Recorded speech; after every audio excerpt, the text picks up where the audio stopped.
Welcome back to the show where we run you through all the Dolphins news you need to know about. If you like that, then go check out the channel where this podcast posts each and every single Monday.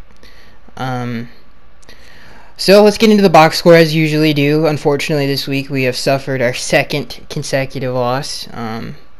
This one is one of the worst losses, I think. I mean, this is the worst loss under Adam Gase ever. I don't even think it's close. I've never... You know what? We're just going to get right into it.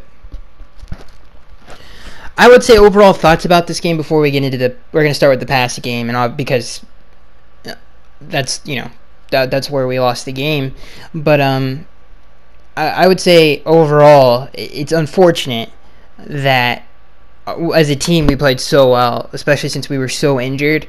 I mean, we were dominating one of the best teams in the AFC.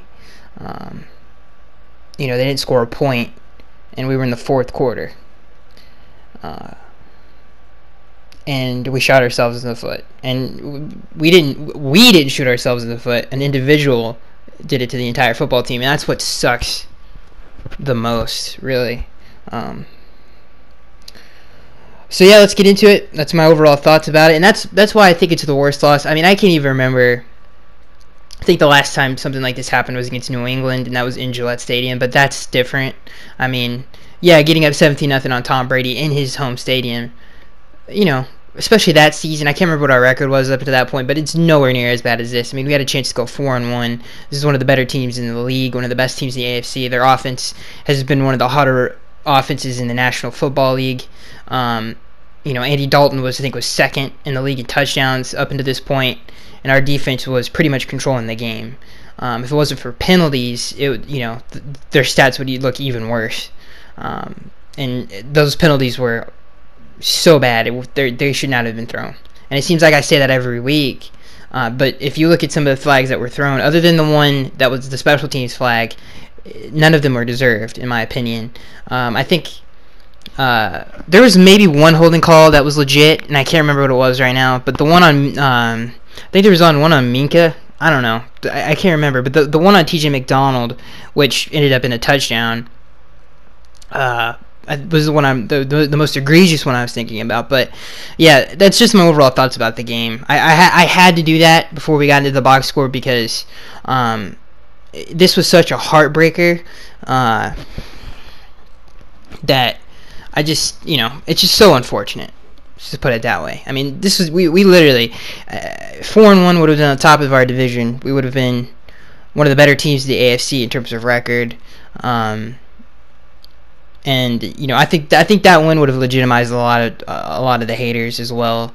Not that I care, but I'm just saying it would have elevated this team to be taken very, very seriously across the league, in my opinion. Especially if we were on the road to beat that team, and if we kept up the pace, like that we had in that game, then yeah, I mean, that would have been a statement win. But unfortunately, you guys know what happens.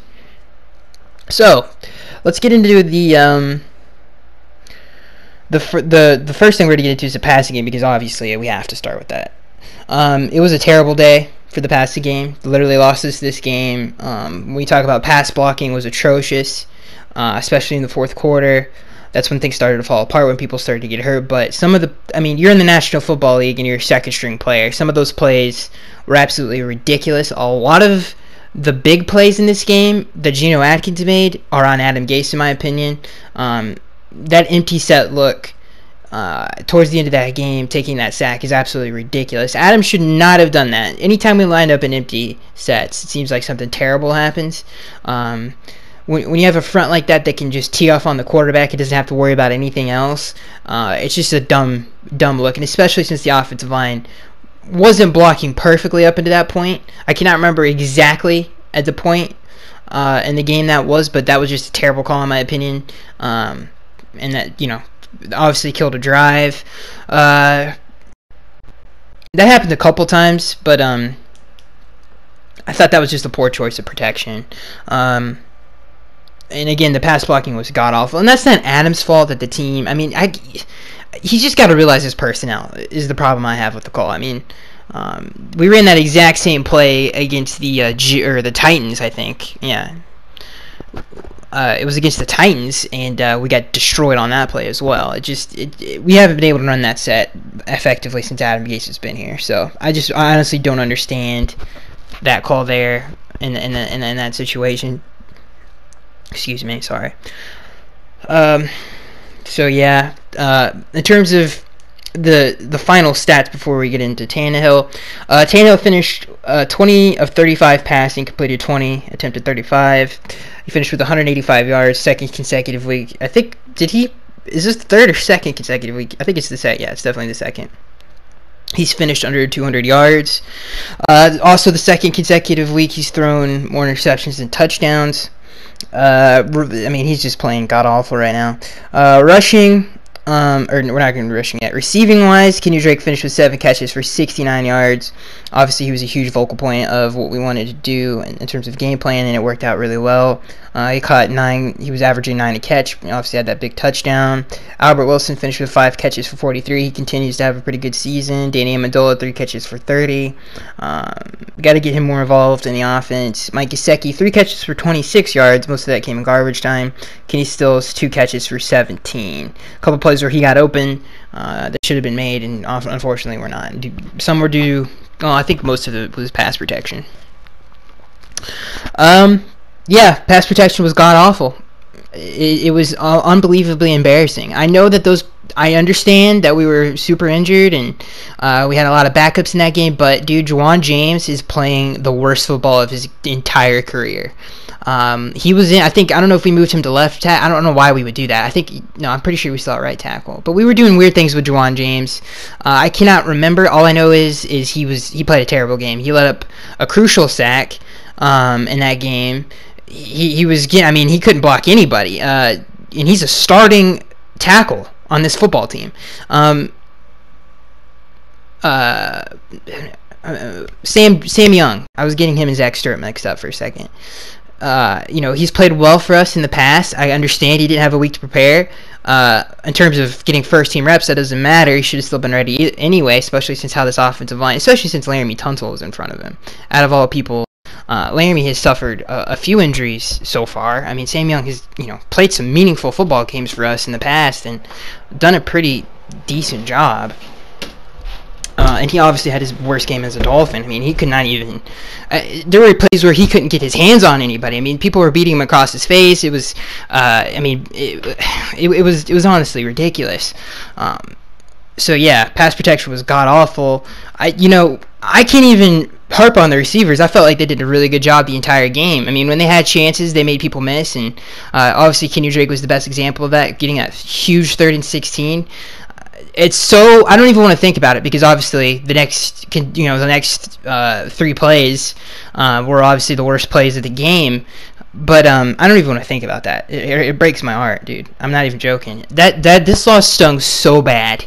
I can't even get into it. I can't even think about it that way. But yeah, I thought the receivers did a good job when they got the ball and space. They did a really nice job.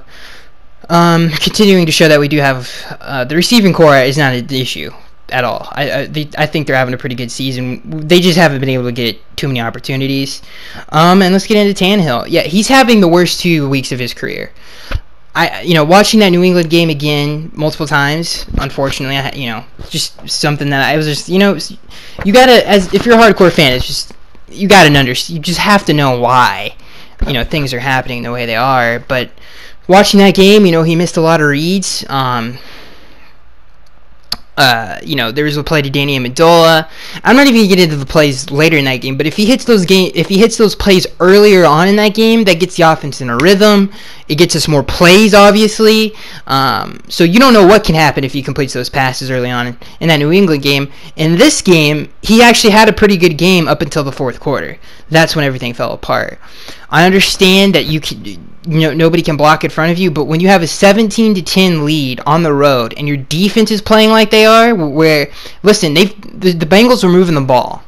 but they couldn't score a touchdown. I mean, our red zone defense was ridiculously good. If it wasn't for a broken play where Andy Dalton, bide time and found Joe Mixon for a stupid, crazy touchdown that should never have happened. Our rush lanes were poor all game, and that's something we're getting to later. But if it wasn't for some fluky play, they couldn't do anything on defense. And for your quarterback to ruin that for your team, up 17-10 on the road, when your defense is playing like they are, you don't have terrible field position. Matt Hawk's not a bad punter. I mean, he's inconsistent, but he's not a bad punter. I mean, he can pin a team back. Is absolutely it's absolutely ridiculous. I've never been so upset at Tannehill ever. I think this is his worst game of his career. I've never seen him squander a lead, and this was Blake Bortles level stuff. The loss was on the quarterback. He literally lost this game for us. Like I just said, the situation is you're up 17-10. I cannot remember the down. I think it was second down, if I'm not mistaken.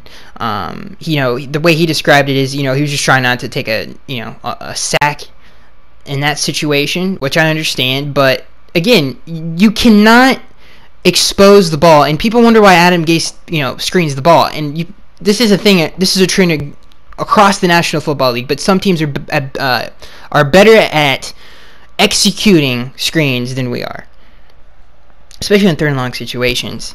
And that doesn't make it okay for Adam Gase to do it, by the way, because he needs to understand personnel. But where was I? Oh yeah, Tannehill. So yeah, he was. My point was about the screen thing in third and long is that's why you do that kind of stuff, is so you don't make stupid mistakes. A lot of good quarterbacks, they try to hold on to the football. They try to, very rarely does a great quarterback waste a play. Every play is they try to get something out of it, and sometimes you got to live and die by the sword that way. But for Tannehill to do that, I understand if it's a tie game, we're on the road, and all momentum's on Cincinnati's side. I get that.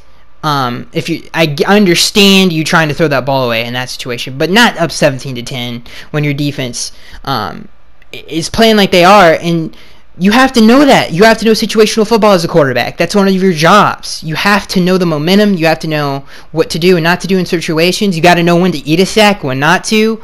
That's your job. You are the manager of the team, basically. Everything goes through you. Success goes through you. We don't go anywhere. If you're stuck in the mud, we're stuck in the mud. You cannot consistently win games with a quarterback performing at that kind of a level.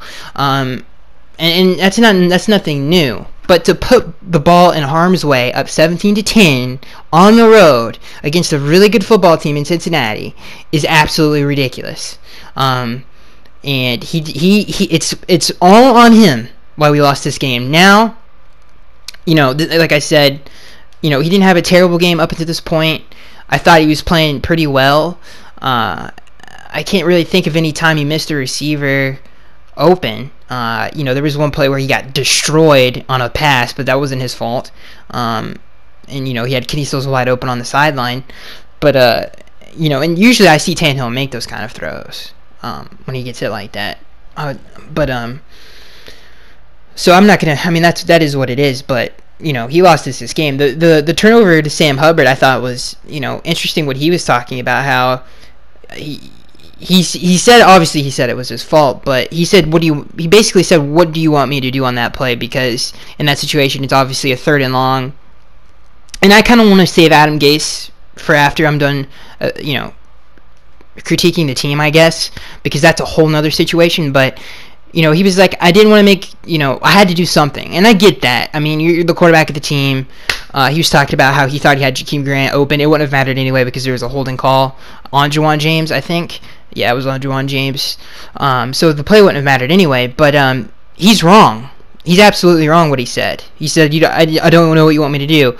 Here's what I want you to do, okay? I want you to either continue to run and protect the football, okay, and either get, 5 or 6 yards, because you're definitely capable of doing that with your athleticism, and then we're going to punt the ball to the Cincinnati Bengals, and at that point it would have been 20-17. Are our odds ridiculously good to win that game?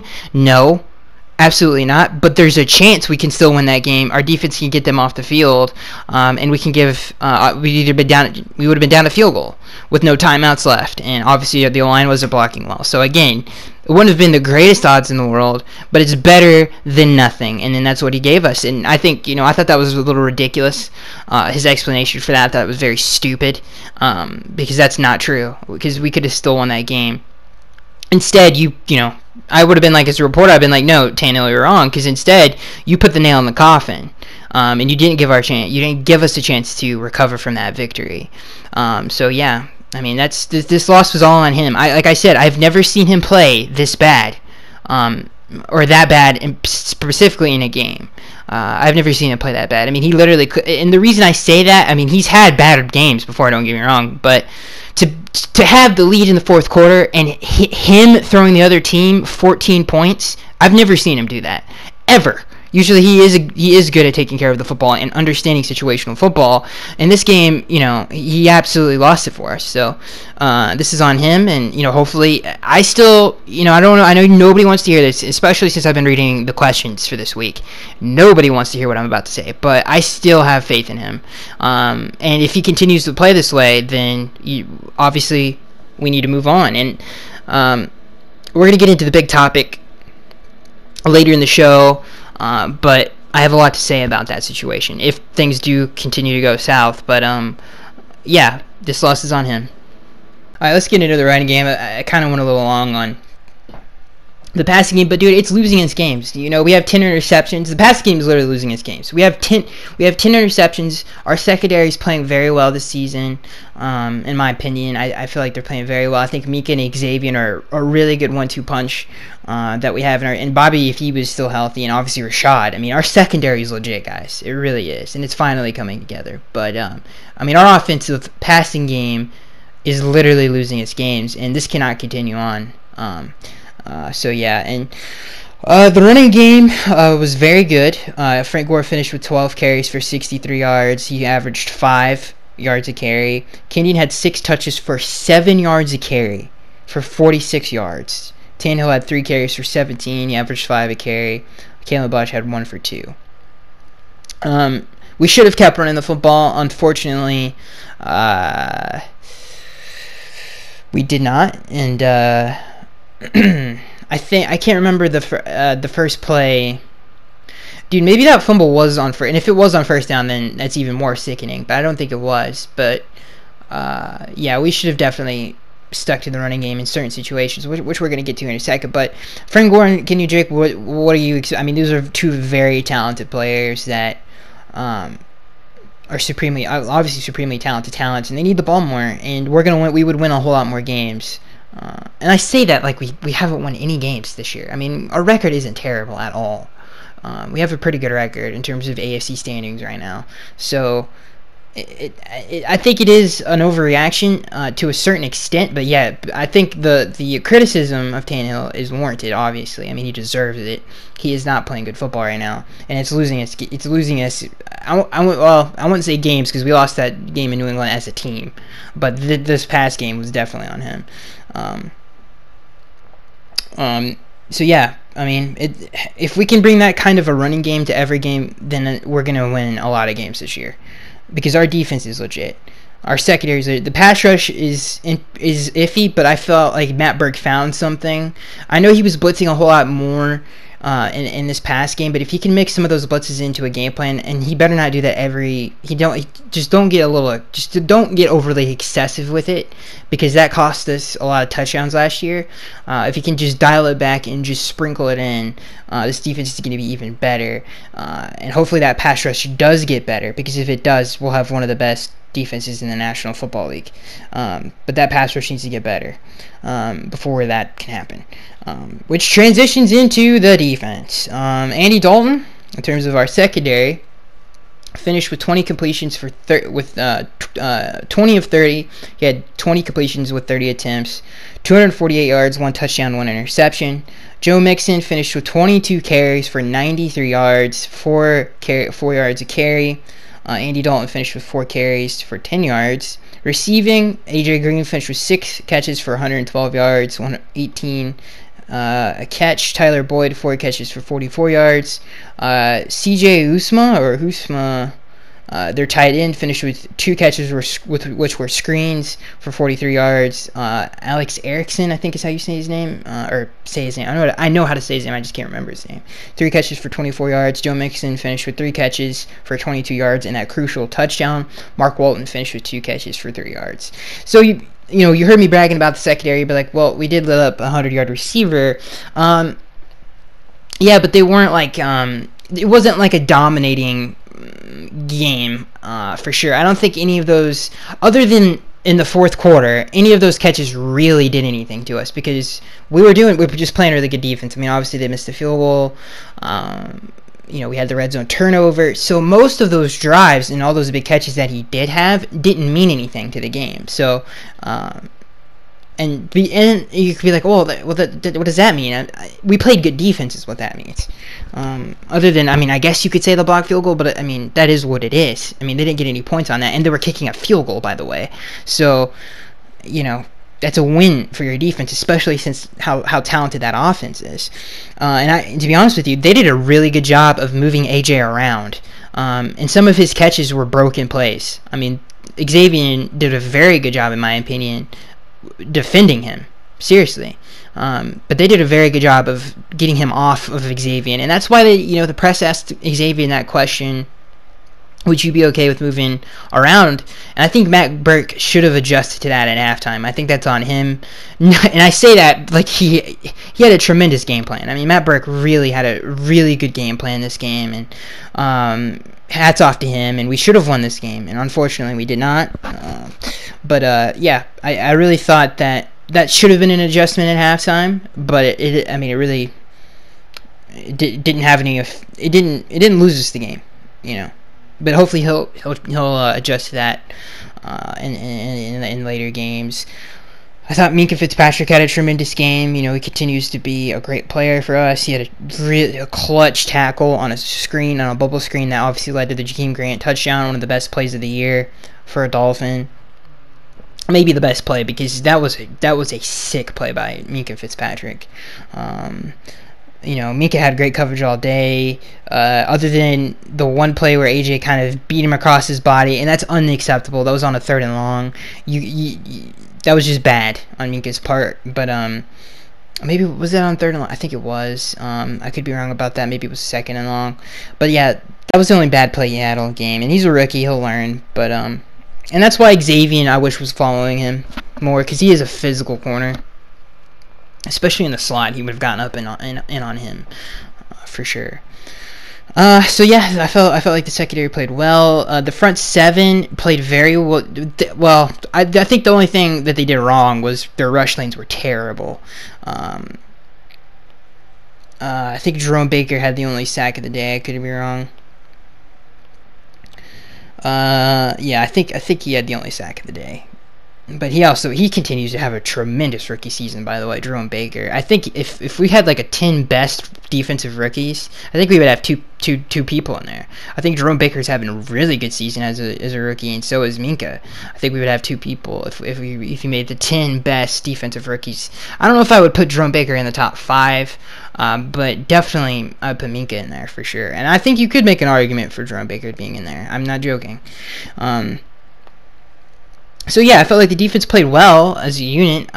We started to I think the momentum swung, and I think we were just kind of like, what the heck is happening right now? And I think that led to a lot of big plays for them on offense, and obviously they still held them to only a field goal, man. They still did their job, and obviously couldn't get it done on offense. So it is what it is, but I felt like the thing that the defense did wrong was tackling. I thought tackling, and mainly on the quarterback, was very poor. There was a lot of times where defensive ends were getting 2 hands on him, and they ended up rolling on the floor, and that can't happen. I felt like the rushing lanes were god-awful this game. We had no contain on the quarterback. Andy Dalton's not the most athletic quarterback, but he is like he's not Tony Romo level, but he is like, he can escape the pocket, and that is a part of his game. My brother's a huge Panthers fan. I watched that game with him, I didn't watch the entire game, but because I think our game was going on at the same time, so I was petering in and out on commercial breaks. And Andy was doing the same thing to them. I mean, I think all of their touchdowns was him breaking the pocket and finding Tyler Boyd downfield. So that should have been something that was emphasized going into that game. Unfortunately, if it was, I don't think it was, but it just wasn't good enough, and which sucks. But I thought Charles Harris had a very good game, in the running game especially. He made a lot of good plays. There was one bad play where he got straight up blocked by a tight end, which cannot happen. He's got to be more physical as a defensive end. But other than that play, I thought he did a good job. Robert Quinn had a very good start to the game. He started to kind of peter off as the game went along. So yeah, I thought the defense as a whole, Kiko Alonso continues to have a good season. That touchdown, man. If our D-line did a better job of tackling and keeping him in the pocket, then that never would have happened. So I really don't want to blame Kiko for that, because it was a broken play. It's hard to guard, it's hard to defend for that long. So I'm not going to really blame that one on him. I feel like we gave that touchdown up as a team. So, yeah, my only criticism is of the defense, and they played very well. They only gave up 13 points, I think. 10 or 13 points. 13 points, I'm pretty sure. That's really good. That would have won the game. And it hurts to say that, but it would have won the game if Tannehill didn't make those mistakes. So, yeah, I felt like the defense played well, and especially since they were down and, very injured, unfortunately. Offensively couldn't get it done. And that brings us into play calling. I felt like the game plan was really good, dude. I thought we were running the ball well. We stuck to the running game. But like I said, there was just a couple of things that were done that I would not have done. I felt like the bubble screen on the biggest drive of the game was stupid. I understand why he did it. Now, when you think about why he did it, it makes a lot of sense. He knows that the offensive line is playing god-awful right now. He knows they can't block, and he knows this pass rush is getting after us. But that defense has everything going for them right now. They're flying around at the football because they just made a huge play to get their game back, to get their team back in the game. Their offense just took the lead back. They're flying around at the football. So throwing a screen like that is just, it's just not going to work. It's not going to work. The screen game was working when we had them on their heels and they didn't know what we were going to run. I feel like the best play we could have ran right there is a run.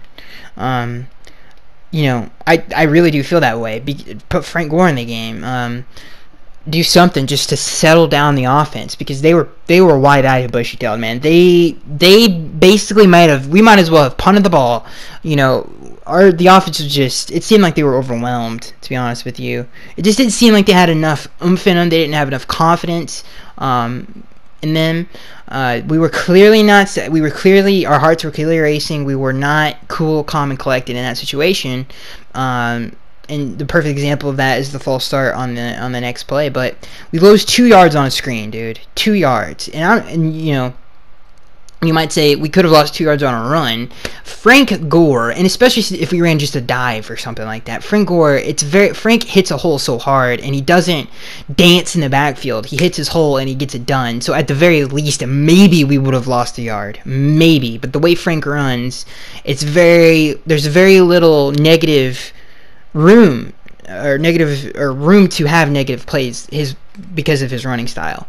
But yeah, I thought the play calling was really bad on that drive, and that really, it cost us. I'm not gonna say it cost us the game, but it was obviously terrible time to call certain plays like that. A lot of people are complaining about the 3rd and 1 call. I liked that call a lot. I thought, to be honest with you, you could have thrown a pass interference. He was face guarding, in my opinion. And I'm not talking about when the ball was in the air. I'm talking about the entire, and he was being very physical with Kenny Stills. Also, I thought Kenny's route was really bad. I didn't think it was decisive enough.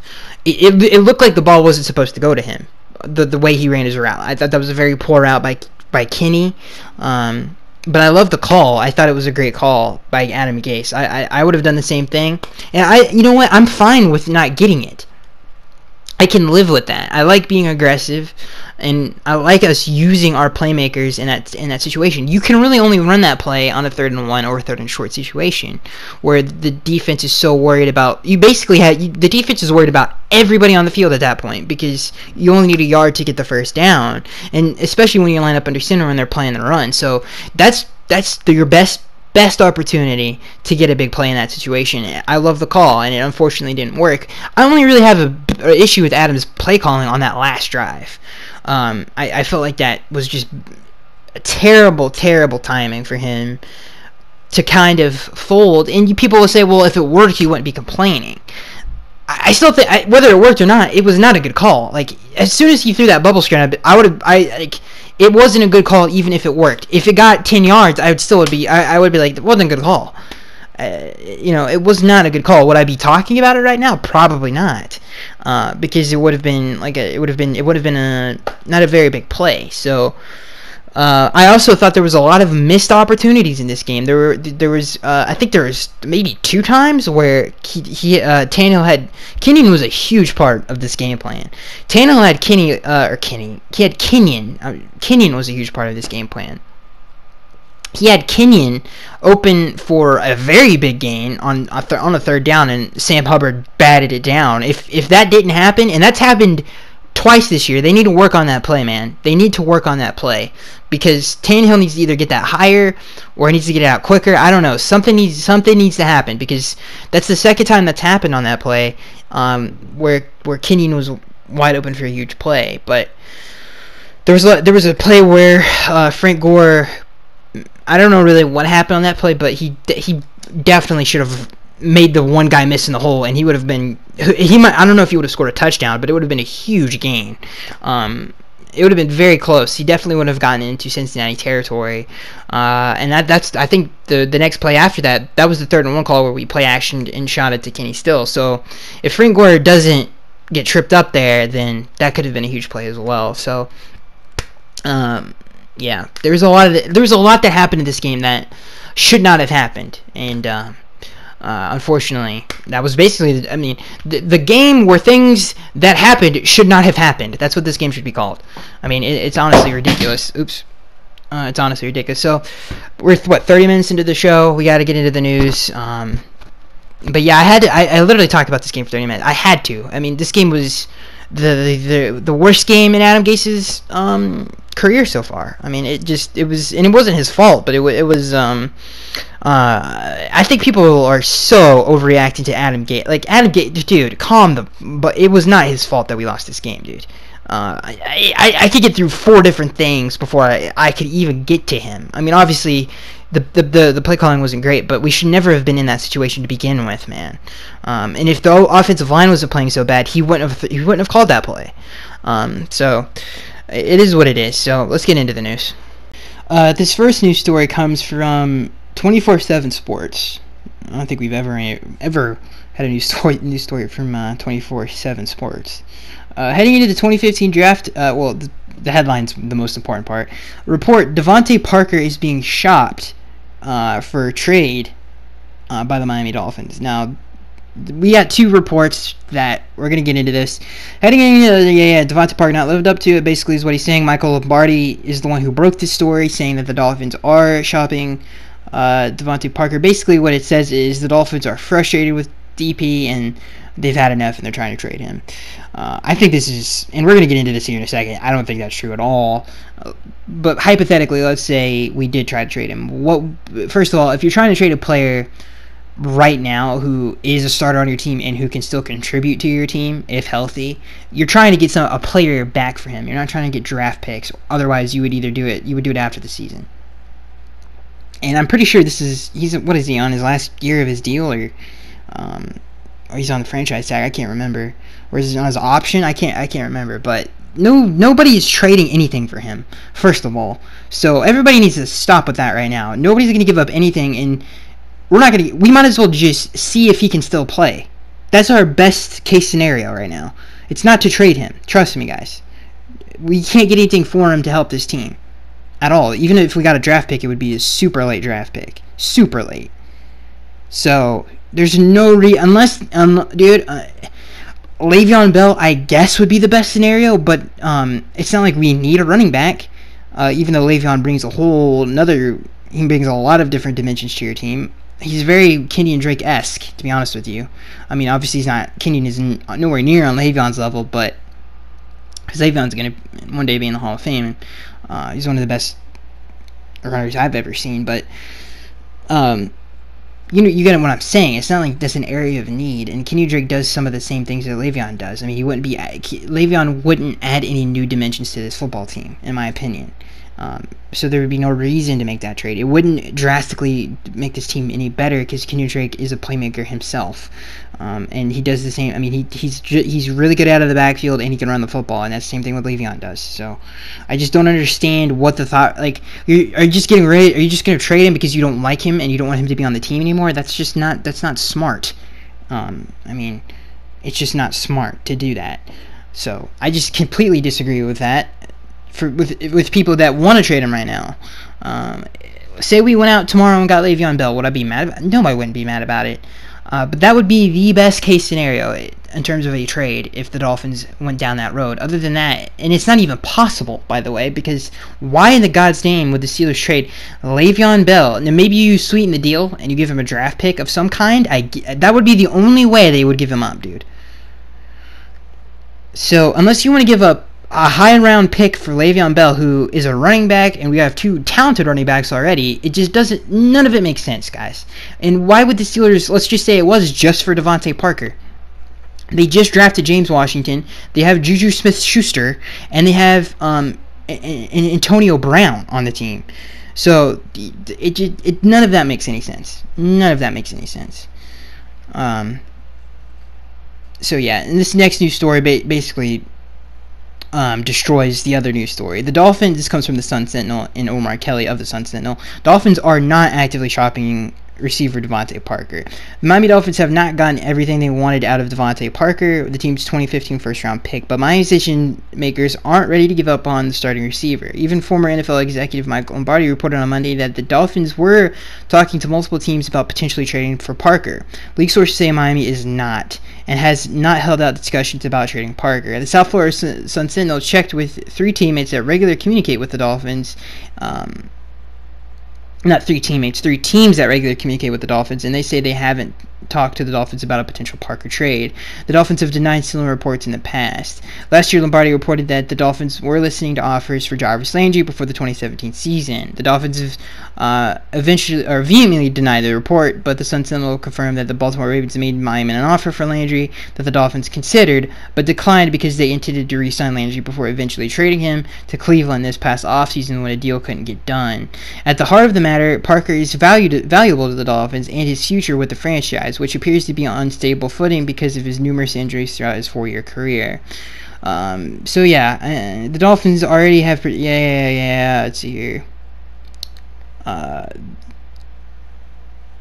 see here. Coach Gase has consistently been supportive of Parker, who caught 2 passes for 40 yards in the one game he played this season because he was sidelined by an injury. Last week, Gase spoke to Parker not to get discouraged because of his most recent setback, yada yada yada. Devontae Parker's still hurt, yeah. I honestly think the one game that DP did play, I mean, he had a pretty good game. 2 catches for 40 yards, but the catches that he did make were very big, and there was times he was open where the ball just didn't go his way. So I feel like he can still contribute to this football team at a high level. So before we get into the fan Q&A, we're going to make this very quick because I do want to answer all questions. But this is the podcast, and this is how it's done, man. It's basically me talking about the Dolphins. I mean, it is me talking about the Dolphins for an hour. The big topic for this week is what happens if Tannehill does not play well and we eventually do make the decision to move on for him. I'm not going to be talking about prospects. I'm not going to be talking about college quarterbacks. I'm talking about Adam Gase. I really feel like, and I'm not joking around, I think Adam Gase has done a very good job drafting. We have a lot of quality players on this team, in my opinion. I feel like he's assembling a very good team. I swear to God, the worst thing we could do is let him go, and I really do mean that. I feel like hopefully Stephen Ross shares the same opinion as me, and that's just my opinion. I know people don't agree with me, but I really do feel like Adam Gase is one of the better head coaches in this league, and I truly do mean that. So let's just say Tannehill does continue to play very poorly, which it's not going to happen. I promise you guys this. I still do think he is a franchise quarterback. I think he's had 2 very bad games, and I'm not going to defend that. If this continues to happen, obviously we're going to have to move on from him. And I just don't think that Adam Gase should be punished for that. And I hope to God that doesn't happen. I really, really do. Because I do think we are building something here. And I do think we are building a culture here. Despite, I know the whole Jordan Phillips thing that's dumb, dude. He's crapping mad that we got rid of him, dude. And it's so disgusting for a former player to basically hope that his teammates lose a game. I think that's honestly ridiculous. It's just childish and stupid. And he should be ashamed of himself, in my opinion. So ridiculous. It's not like you've contributed to this franchise anyway, you idiot. There's reasons you got cut, dude. It's not because we're stupid. It's because you're poor. You're not a very good. You're not a very good player, in my opinion. Vincent Taylor is outplaying you the entire offseason. I'm getting off on a tangent here. Basically, what I'm saying is we are building something special, in my opinion, here in Miami, and I really do believe it. I think the defense is going to be very good down the line. We have a lot of young players in that secondary that are going to be very good for a long time. I feel like the defense is on there. I think Kiko is having a resurgence in his career. And I feel like Jerome Baker is really good. I think Raekwon's coming along. I think I like Vincent Taylor a lot. I like Devon Gottschall a lot. Robert Quinn, I think, is a quality player. Cameron Wake. Hopefully the pass rush can be turned up a little bit here, as the season goes along, and I think it will. I think the offense has some very talented players on it. I thought Jerome James was one of those players, but I'm starting to think I'm wrong. I think Laramie is playing pretty good football. Josh Sitton's going to come back next year, hopefully. Jakeem Grant, Albert Wilson. Kenyon in the backfield. I really do feel like we are building a good young team. I think we do have in Miami, and I still think this is just a what if scenario. I do think we're going to continue to play good football.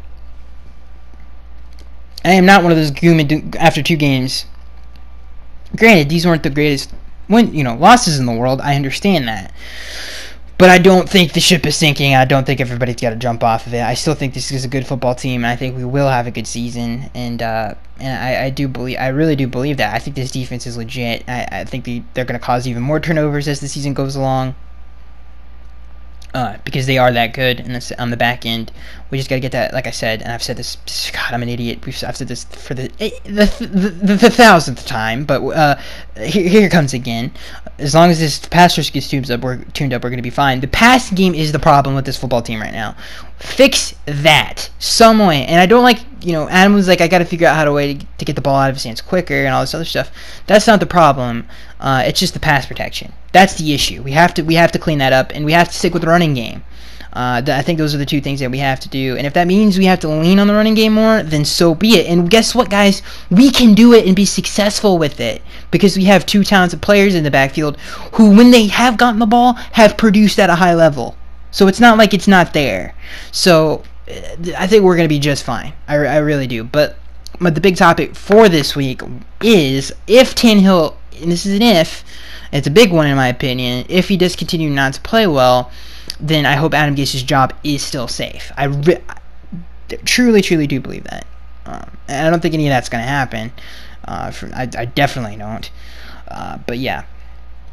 So let's get into the fan Q&A. This is where we answer fans' questions. And again, I went way too long.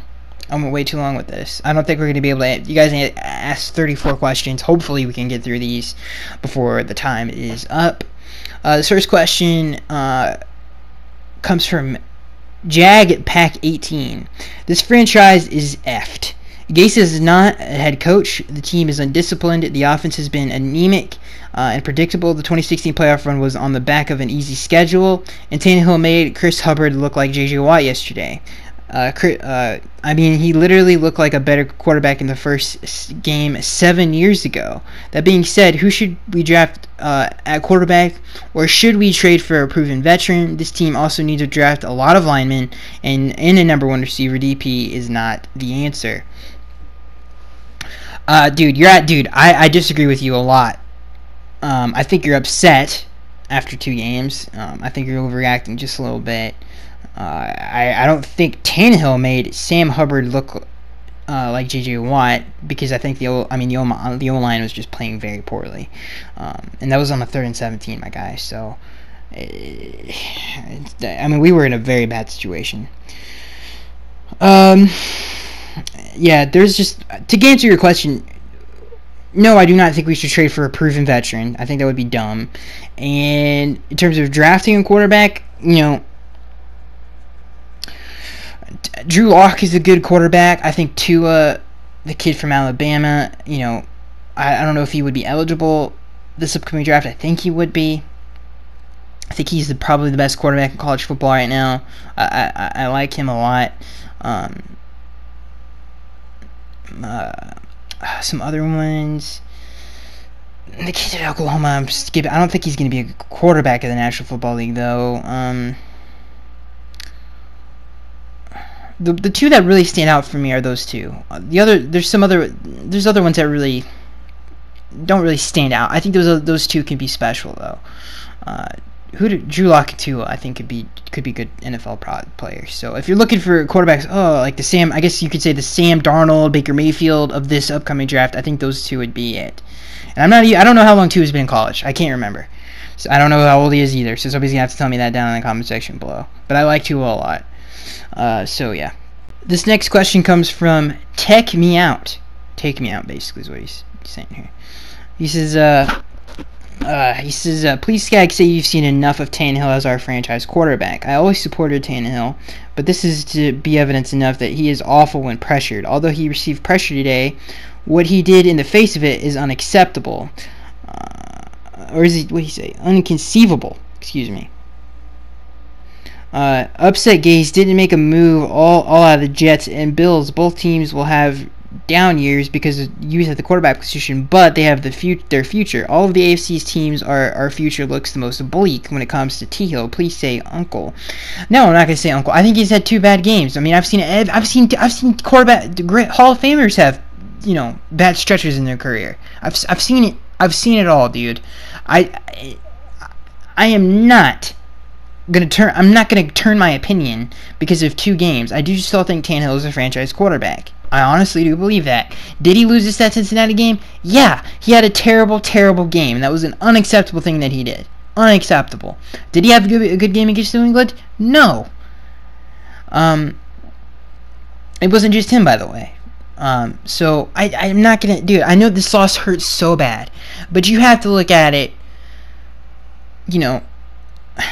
I just don't agree with that, and I understand, and I can totally see everybody else's opinion on him. I get it, I 1000% get it, but my opinion is different, and I respect your opinion. I understand your opinion. You make very valid points, but I don't agree, and that's basically everybody in this comment section, to be honest with you, on Tannehill. But I just do not agree. I'm not going to say Uncle yet.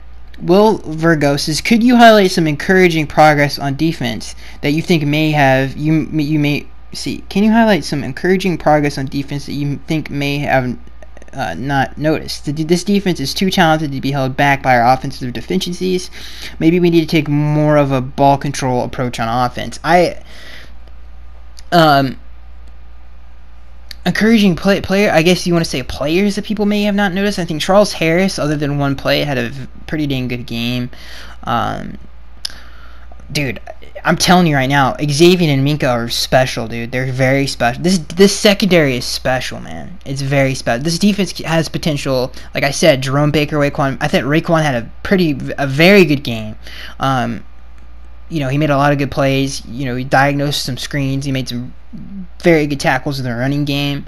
I thought Raekwon had a very good game, and he's trending upward from where he was. Jerome Baker continues to have a really good rookie season. There are so many good young players on this team. Torrey McTyer, I thought, had a pretty good bounce back game from what he had against New England.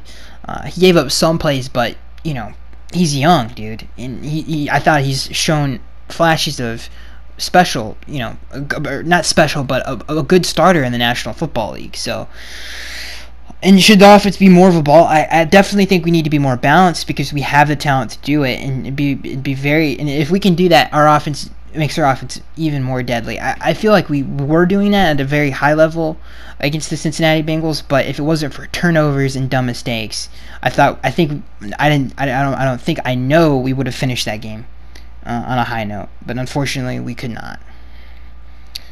I 100% think we would have won that game if it wasn't for those mistakes that Tannehill made. Will says, agree or disagree? Without Parker, this offense is not as effective. He's like Tannehill's bailout button when no one else can get separation. And when our receivers get off press, Tannehill doesn't seem as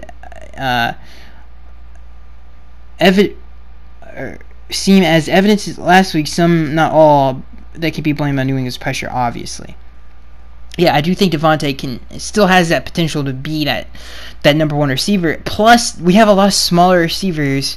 Although the reason, seriously, the reason we lost that game was because of Tannehill. I can't really critique it. I thought everybody else had a good game. Obviously, the offensive line played terrible, but the reason we lost the game was because of him. Even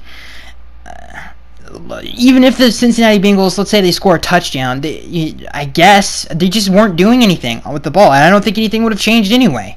I think our defense would have continued to play at a high level, but let's just say they do score a touchdown. It would have taken a lot of time off the clock, and it wouldn't have been like this huge flurry, and it would have been a tie game at that point.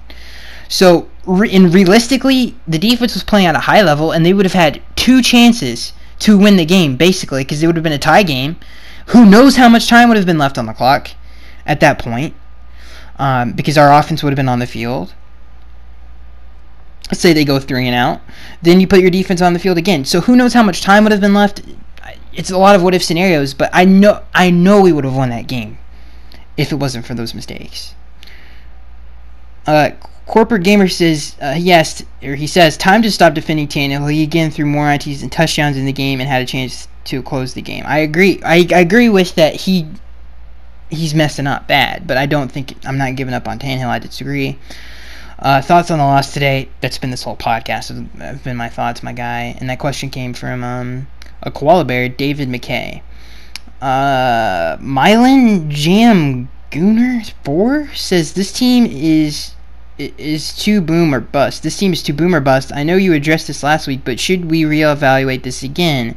Outside the big plays on special teams and turnovers on defense, our team doesn't know how to hold a lead, nor do we have a quarterback that can win us games. I know you like Tannehill, but what type of quarterback is he? Is he a game manager? No, yesterday proved that. Is he a gunslinger? Definitely not.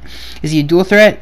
Let's be real. He's terrible in the pocket. It's time we realize that we have a mediocre quarterback on a boom or bust team.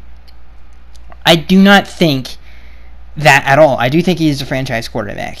When things are going, when he has, anybody behind that offensive line, he's not Russell Wilson. He can't make 50 people miss. He's not a gifted open field runner like Russell Wilson or Cameron Newton, who can make a bad offensive line good. He can't do that. So that's his deficient, I guess, whatever you want to call it. Brady couldn't make a bad offensive line good either. I don't care what anybody... they have a lot of no-names on their offensive line, but they're well-coached, and they perform well. Just watch them play. So, I think there's a lot of different things going into it. I do think the passing offense has to be better. It has to be more consistent, and that starts with Juwan James, and it starts with a lot of other people on that offensive line.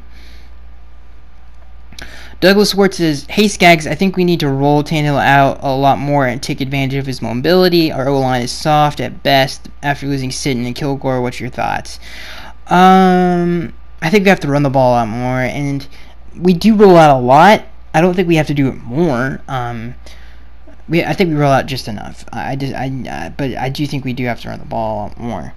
This next question comes from Will. He says, what more does Kenyon have to do? He proves he's worth of being a more vocal point of I think he was a huge vocal point of this. Dude, he would have had 100 yards receiving if that pass wasn't batted down. There was a couple plays that were just missed in the pass game, but obviously he made a lot of big plays as well. He was a huge part of our game plan. Will says, I think our linebackers and secondary is better than our D-line. What do you think? Yeah, I do think that. I do think that, which is so weird to say that. But yeah. The front has to get more pressure. And then Matt Burke needs to say that to that group. Like, if you guys can just rush the passer at a higher level, we have a chance to be special as a unit. So you guys need to get it together. Paul, and maybe, like I said, maybe he sprinkles in some more, and I hope no zone blitzes, man blitzes only. Do not zone blitz, man blitz, because if we do, we're going to give up a lot of more touchdowns. Just man blitz. I think that just fits the personnel more. But if we mix some of that in, I think we can be even better, and for sure.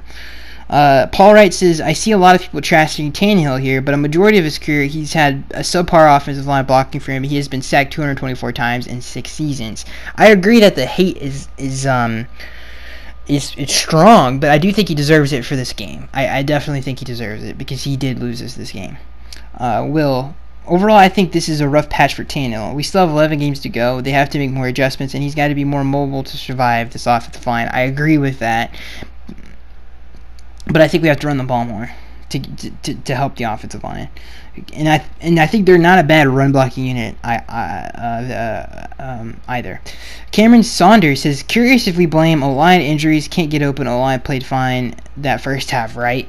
The blame goes on Tannehill. Even though the offensive line was playing at Billy Turner, Dallas Thomas level in that second half, we still had the lead and our defense was still playing at a high level, and he threw the game away.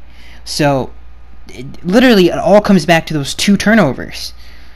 You cannot talk about this game without the reason we lost the game was because of those turnovers. Jam Gooner 4 says, is it time for Gase to stop calling the offense? Why are we paying an offensive coordinator if Gase is taking control of the play calling? We need a change. This has nothing to do with Adam, dude. This has nothing to do. If Tannehill doesn't make that stupid decision, we're 4-1. And you're going to blame the head coach for being 4-1? What's the problem? We're 4-1. Like, people need to calm down on Adam Gase. Seriously. Was the bubble screen on that drive a terrible call? Yes. The reason he called it and the thought process behind it was that bad? No. No. Should he have done it? No. He should have ran the ball. I really do believe that to settle the team down. And we were averaging like 5 yards, almost 6 yards a carry. John Rowland says, yes or no time to move on for Tannehill, sure, Steve, dude. No. We're 3-2. It's not like we're crapping 0-4. And in the AFC, that's actually pretty good. I mean, you think about Jacksonville, Tennessee, they're all 3-2. I would have to have the standings in front of me, but that's actually a pretty good record right now.